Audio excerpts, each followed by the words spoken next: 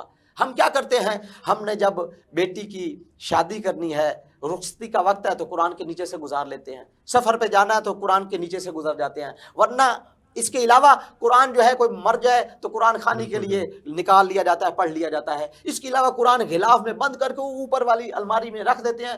حالانکہ قرآن لائف ہے، قرآن زندگی ہے، قرآن نور ہے، قرآن حیات ہے، قرآن آب حیات ہے. ہم قرآن سے استفادہ نہیں کرتے. بالکل ٹھیک ہے. مجھے ایک بریک پہ جانا، میں بریک سے واپس آتا ہوں تو پھر قرآن پاک کو پڑھنے سے متعلق جو مسائل ہیں اس کے اوپر ہم بات کریں گے کہ ہم چونکہ ظاہر عربی کو نہیں سمجھتے، کیا ہر فرد کے لیے یہ ضروری ہے کہ وہ قرآن کو سمجھ کر پڑھے، یا صرف اس کو پڑھ لینا یہی کافی ہے، اور کیا یہ صرف پڑھ لینا جو ہے تب بھی آپ کو اس کا فائدہ اور اجر ہے کہ نہیں؟ ایک بریک لیتے ہیں، میرے ساتھ رہیے گا.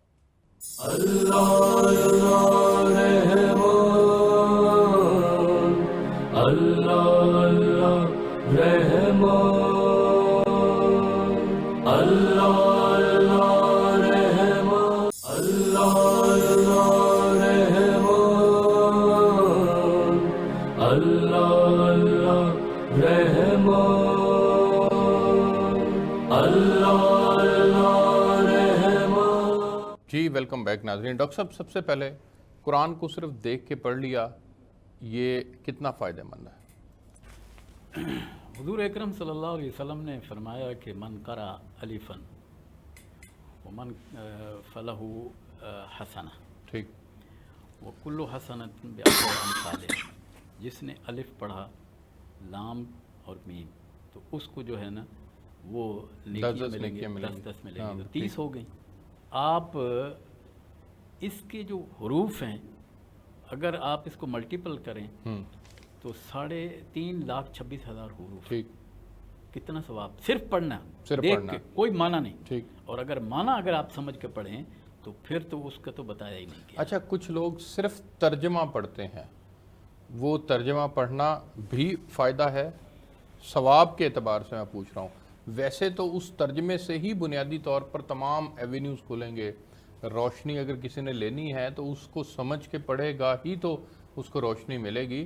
لیکن صرف ترجمہ پڑھنا یہ کافی ہو سکتا ہے؟ دیکھیے، میری اپنی رائے ہے جی کہ ناظرہ پڑھنا اس کا اپنا ایک امیج ہے، ٹھیک. اس کے اپنے اثرات ہیں. دیکھیں قاری عبدالباسط جب قرآن پڑھ رہا ہوتا ہے، کیا ترجمہ کوئی آتا ہے کسی کو؟ لیکن کیوں وجد طاری ہوتا ہے؟ اس لیے کہ اللہ کی کلام ہے، اس کے اثرات ہیں. ٹھیک ہے. آپ ترجمے کے ساتھ پڑھیں گے تو اور زیادہ ہوگا. اور کہیں اگر آپ کو ترجمہ جو ہے اس کو آپ کو سمجھنی تو اس کا پھر آپ تشریح پڑھیں گے تو پھر آپ کو اور سمجھ آئے گی. اور بالآخر اس قرآن کو آپ سمجھتے چلے جائیں گے جب آپ اس کو، کیونکہ اس کے اندر مثلا پوری سورت کا آپ نے ایک ترجمہ پڑھا ہے نا، ترجمہ اپنی جگہ ٹھیک ہے، لیکن اس پوری سورت کا ایک دیباچہ ضرور پڑھیے تاکہ پوری کا خلاصہ جو پہلے آپ کے ذہن میں ہو، پھر اس کو پڑھو. اور جن لوگوں نے جو ماہرین ہیں وہ یہ کہتے ہیں کہ آپ اس طرح پڑھیں کہ پہلے آپ لفظی ترجمہ کر لیں اور اس کے بعد آپ اس کے باب محاورہ ترجمہ کریں اور پھر جا کے نیچے تشریح جو ہے اس کے پڑھیں. اس لیے کہ ہر آیت کو ترجمہ پڑھنے کے بعد آپ کو سمجھ نہیں آئے گی اس کا معنی کیا ہے، یہ کیوں نازل ہوئی ہے، اس کا پس منظر کیا ہے، اس کا پیچھے کیا مسئلہ تھا، اس کو آپ نہیں سمجھ سکیں گے جب تک وہ نہیں آپ کو سمجھے. بالکل ٹھیک ہے. ترجمہ اپنی جگہ اہمیت رکھتا ہے، اس کو سمجھ کے پڑھنا اپنی جگہ اہمیت رکھتا ہے، اور ناظرہ پڑھنا اپنی جگہ. میں ابھی دیکھیے کتنی بڑی بدقسمتی ہے، میں ابھی امریکہ گیا اکتوبر نومبر میں، وہاں ایک یعنی سینٹر، اسلامک سینٹر میں، ایون کہ عرب 25 اربوں کو میں نے قرآن سنا، صرف 2 کو ٹھیک پڑھنا آتا تھا، ناظرہ ہی نہیں آتا پڑھنا. یہ حالت ہے ہماری. بالکل. میں نے اسی لیے اس یہاں ایک میگا پروجیکٹ میں بنا رہا ہوں کہ قرآن کو آن لائن پڑھایا جائے. بدقسمتی کہ یہاں پاکستان میں جن لوگوں نے آن لائن پڑھانا شروع کیا انہوں نے اس کو کمرشلائز کر دیا. $500 تک فی کس لیتے ہیں. کتنا بڑا ظلم ہے یار. قرآن کے چلو ناظرہ ہی پڑھاؤ, ترجمہ ہو تو کوئی بات کی بات ہے. بالکل ٹھیک ہے, کمائی کا ذریعہ ہونا چاہیے کہ نہیں ہونا چاہیے؟ فری آف کاسٹ ہونا چاہیے. فری آف کاسٹ ہونا چاہیے. لیکن اس میں آگے چل کر اللہ تعالیٰ قرآن پاک میں ارشاد فرماتے ہیں کہ ہم نے قرآن کو آسان کیا ہے نصیحت حاصل کرنے کے لیے. کیا بس کوئی ہے نصیحت حاصل کرنے والا؟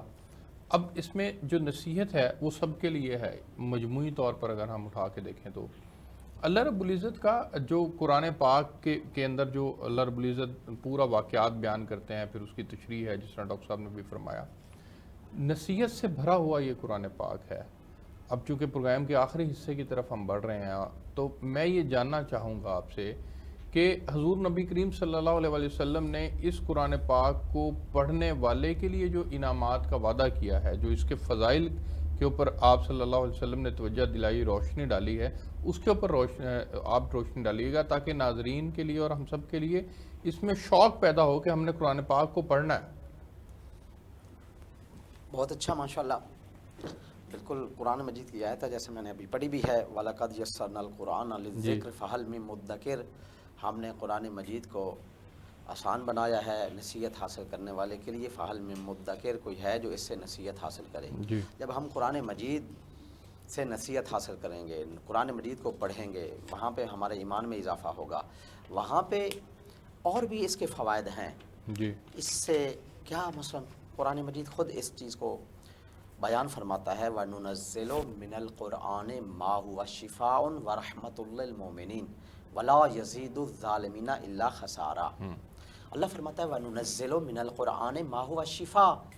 چونکہ ہم جو ہیں پہلے اپنے بینیفٹس کو دیکھتے ہیں, اپنے مفاد کو دیکھتے ہیں, تو قرآن مجید مفاد کو بیان کر رہا ہے کہ قرآن مجید جب آپ پڑھیں گے تو قرآن مجید میں شفا ہے, ورحمتن, اور رحمت ہے. وَنُنَزِّلُ مِنَ الْقُرْآنِ مَا هُوَ شِفَاءٌ. ہم نے جو نازل کیا ہے قرآن مجید میں وہ کیا ہے؟ وہ شفا ہے, ورحمت ہے, اور رحمت ہے. قرآن مجید شفا بھی ہے, قرآن مجید رحمت بھی ہے. وَلَا يَزِيدُ الظَّالِمِينَ إِلَّا خَسَارًا. اور یہ قرآن مجید کیا ہے؟ اضافہ نہیں کرتا مگر ظالمین کے کاموں میں اضافہ کرتا ہے, خسارے کا. مومنین کے لیے نہیں.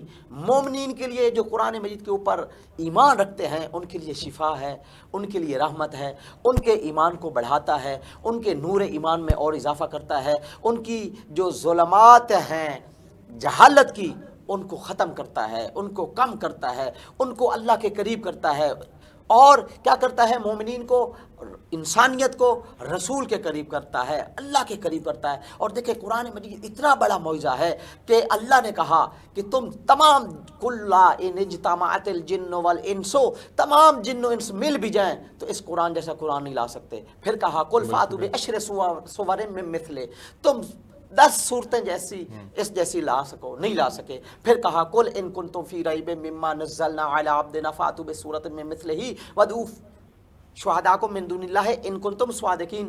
تم اس قرآن جیسی ایک سورت لا کے دکھاؤ, نہیں لا سکے. سورہ کوثر جو سب سے چھوٹا سورہ تھا اس کو خانہ کعبہ میں لٹکا دیا گیا لکھ کر کہ اس جیسا سورہ لا کے دکھاؤ. تو لہٰذا قرآن مجید کیا کرتا ہے؟ شفا دیتا ہے. ایک شفا کا واقعہ ہے, نبی اکرم صلی اللہ علیہ وآلہ وسلم کی حدیث مبارکہ ہے کہ جو بندہ وَلَقَدْ آتَيْنَاكَ سَبْعًا مِّنَ الْمَثَانِي وَالْقُرْآنَ الْعَظِيمِ. ہم نے آپ کو 2 چیزیں عطا کی, ایک سبب من المثانی سورہ فاتحہ عطا کی, اور قرآن عظیم عطا کیا. کتنی عظمت ہے سورہ فاتحہ کی کہ ایک طرف سورہ فاتحہ ہے, دوسری طرف پورا قرآن عظیم ہے. ہم نے 2 چیزیں آپ کو عطا کی. اب سورہ فاتحہ کیا ہے؟ سورہ فاتحہ کے بارے میں میرے نبی فرماتے ہیں کہ یہ اگر 70 دفعہ کسی مردہ پر پڑھ دی جائے, مردہ زندہ ہو جائے تو تعجب نہیں کرنا چاہیے. اللہ اکبر, اتنی بڑی شفا ہے قرآن مجید میں. میں حضرت آخر کے اندر میں آپ سے چاہوں گا کہ جو ہم پر قرآن پاک کے حقوق ہیں ان کے اوپر روشن ڈالیے گا, وہ کیا ہے؟ دیکھیے اس لحاظ سے ابھی مولانا نے جو فرمایا نا یہ آسان ہے, یہ صرف نصیحت اس میں شامل ہے, اور چیزیں بھی اس کے ساتھ ہیں. مثلا قرآن کو حفظ کرنا بھی آسان ہے, قرآن کو لکھنا بھی آسان ہے, یہ کیسے؟ میں بھی آپ کو بتاتا ہوں کہ امام شافعی رحمۃ اللہ علیہ کے بارے میں دیکھو، انہوں نے 1 مہینے میں قرآن حفظ کر لیا تھا. سبحان اللہ. یہ ابھی میرا ادارہ ہے حفظ کرانے کا، معہد القرآن انسٹیٹیوٹ آف قرآن، اس کی 6 شاخیں جو ہے ملیشیا میں شروع کی ہیں. اس سال میں نے 26 مارچ کو جانا تھا لیکن نہیں جا سکا کورونا کی وجہ سے. تو وہاں ایک بچی نے 87 ڈیز میں پورا مکمل قرآن یاد کیا. سبحان اللہ. 11 سال کی بچی ہے. تو آسان ہے نا، تبھی ہوا ہے، پہلے بھی ریکارڈ ہیں. لیکن جو بات آپ کر رہے ہیں حقوق کی، تو قرآن کے بنیادی طور پہ آپ جو میں سمجھاؤں، پہلا حق یہ ہے کہ اس کو صحیح پڑھا جائے. بالکل ٹھیک. پڑھنا اس کا صحیح ہونا چاہیے.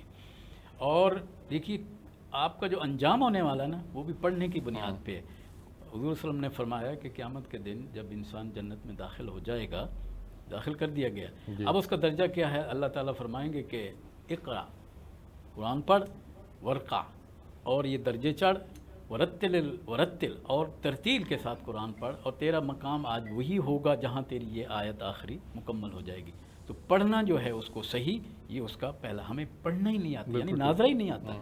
دوسرا حق ہے کہ اس کو جو ہے سمجھا جائے، کیونکہ یہ صرف پڑھنے کے لیے نہیں، یہ صرف سمجھنے کے لیے آیا ہے، اور یہ اس کا دوسرا حق ہے. تیسرا حق اس کا یہ ہے کہ آپ جب سمجھ جائیں گے تو پھر آپ اس کی دعوت کو آگے پہنچائیں، اس پر عمل کریں. تیسرا حق اس کے عمل کرنا. پڑھ لینا اور پھر اس کے بعد سمجھ لینا اور عمل نہ کرنا. یہ اللہ کے رسول نے فرمایا کہ القرآن حجت لک او علیک، تیرے خلاف حجت ہو جائے گا یا تیرے حق میں ہوگا. اور آخری حق اس کا یہ ہے کہ پھر اس کے میسج کو آپ لے کر دنیا تک پہنچائیں. اور حضور صلی اللہ علیہ وسلم کے صحابہ مکہ سے نکلے، مدینہ بھی چھوڑ دیا. کتنا ثواب ہے وہاں نمازوں پڑھنے کا با جماعت، اور مکہ میں تو 1,00,000 کا ثواب ہے. یہ سارا صحابہ نے کیوں چھوڑ دیا ہے ثواب؟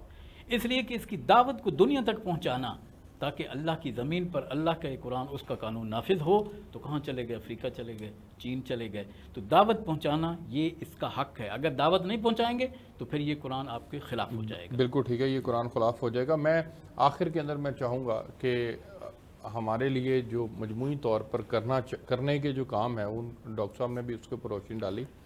مختصراً آپ بھی روشنی ڈالیے گا کہ چونکہ رمضان المبارک میں ہے اور رمضان المبارک میں قرآن پاک کا نزول بھی ہوا تھا. قرآن پاک کو پڑھنے سے ظاہر سی بات ہے جہاں نیکیاں ملتی ہیں، پھر رمضان میں پڑھنے سے اس کا اجر کئی گنا بڑھا دیا جاتا ہے. قرآن پاک کو لوگ استعمال کرتے ہیں وظائف کے لیے بھی. کون سے ایسے اعمال ہیں جو ہمیں کرنے چاہیے؟ کون سا ایسا خاص طور پہ قرآن پاک سے لیا گیا عمل ہے جو ہمیں کرنا چاہیے جس سے اللہ رب العزت کا قرب ہمیں حاصل ہو؟ بالکل، یہ قرآن مجید جیسے میں عرض کر رہا تھا کہ شفا بھی ہے، رحمت بھی ہے، اور اصل تو یہ عمل کی کتاب ہے. اللہ رب العزت نے اس کو اتارا ہی عمل کے لیے ہے. جیسے قبلہ محترم پروفیسر صاحب فرما رہے تھے کہ قرآن پڑھیں، پھر اس کا ترجمہ کی طرف دقت کریں، سمجھیں ترجمے کو کہ اللہ اس میں ہمیں ایڈوائس کیا دے رہا ہے. کیا پہلے دور میں ہوتا تھا کہ آرڈر مل رہا ہے اس آیت سے، اس سورہ سے. اب دیکھیں کہ اس سے کیا میسج مل رہا ہے. یہ آیت، یہ سورہ ہمیں کیا میسج کنوے کر رہی ہے، اللہ کی طرف سے کیا پیغام دے رہی ہے. تو ہم نے پھر جب اس کو سمجھ لینا ہے تو پھر اس کے اوپر عمل کرنا ہے. یہ مشہور ہے، جب بھی کوئی سورہ نازل ہوتی تو میرے نبی اپنے صحابہ میں سے اس کو وہ سورہ یاد کرواتے، اس کو کہتے یہ یاد کر کے آؤ، پھر اب اس کے اوپر عمل کرو. کیونکہ وہ تو اہل زبان تھے، ان کے لیے ترجمہ پڑھانا سمجھانا تو ضرورت نہیں تھا، اہل زبان تھے، عرب تھے. تو میرے نبی فرماتے تھے کیا کریں کہ اس کو یاد کر لیں سورہ کو اور اس کے اوپر عمل کریں. جب اس کے اوپر عمل ہو جائے، یہ یاد ہو جائے، پھر دوسری کی باری آئے، پھر دوسری یاد کرواتے، پھر اس کے اوپر عمل کرواتے. تو یہ عمل کی کتاب ہے. دیکھیں اللہ رب العزت نے اس میں حضرت ابراہیم کا واقعہ بیان کیا ہے. شیخ الانبیاء ہیں، ہزاروں نبی حضرت ابراہیم کی اولاد سے ہیں. حضرت زکریا کا واقعہ بیان کیا ہے، حضرت یحییٰ کا کیا ہے، حضرت یونس کا کیا ہے، حضرت موسیٰ کا کیا ہے.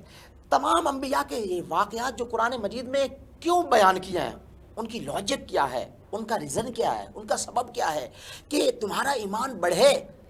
آگ کا سمندر ہے، 100 ایکڑ میں، میں نے تاریخ میں دیکھا کہ 100 ایکڑ میں آگ جل رہی ہے، اور پوری زمین پر 4 لوگوں نے حکومت کیا ہے. نمرود نے پوری زمین پر حکومت کیا ہے. بخت نصر نے پوری زمین پر قرآن پہ حکومت کیا ہے، اور سکندر ذوالقرنین نے، اور سلمان ابن داؤد بالکل نے۔ ایسے ہی ہے میرے پاس۔ لیکن اب اس آگ میں ڈالا جا رہا ہے حضرت ابراہیم کو، فرشتوں آسمان میں مالا اعلیٰ میں کھلبلی ہے، فرشتوں نے عبادت چھوڑ دیا ہے کہ یا اللہ تیرا خلیل اتخذ اللہ ابراہیم خلیلا، تیرا خلیل آگ میں جا رہا ہے۔ اللہ نے کہا کیا چاہتے ہو؟ ہم اس کی مدد کے لیے جانا چاہتے ہیں۔ اللہ نے اجازت دی جبریل کو، سب ملائکہ آئے، کہا ہے ابراہیم یہ آگ آپ کے لیے ہے، آپ کو ڈالا جا رہا ہے، تو تمہارا کیا مقتضا ہے؟ ابراہیم سے کہتے ہیں کہ ہم آپ کو بچانے کے لیے آئے ہیں۔ ابراہیم نے کیا کمال کا جواب دیا ہے، یہ ایمان ہے، یہ قرآن نے ایمان کو بیان کیا ہے، ہمارا ایسا ایمان ہونا چاہیے۔ یہ حضرت ابراہیم کا جو اللہ نے قرآن میں واقعہ بیان کیا، یا نار کونی بردن و سلاما علی ابراہیم، تو یہ واقعہ بیان کرنے کا مطلب کیا ہے کہ جس طرح ایمان محکم مضبوط ہے ابراہیم کا قرآن میں بیان ہوا، اسی طرح ہمارا ایمان ہونا چاہیے کہ آگ سامنے ہے، کہا جبریل کی مدد کی ضرورت نہیں ہے، ملائکہ کی مدد کی ضرورت اللہ نہیں رب ہے۔ العزت سے ڈائریکٹ رابطہ اور ذریعہ جو ہے وہ ہونا چاہیے۔ آپ دونوں مہمانوں کا بہت شکریہ۔ ناظرین آپ نے پروگرام دیکھا، اب تک کے لیے اتنا ہی۔ آپ سے کل ایک نئے موضوع کے ساتھ ملاقات ہوگی، تب تک کے لیے مجھے اجازت دیجیے۔ اللہ حافظ۔ اللہ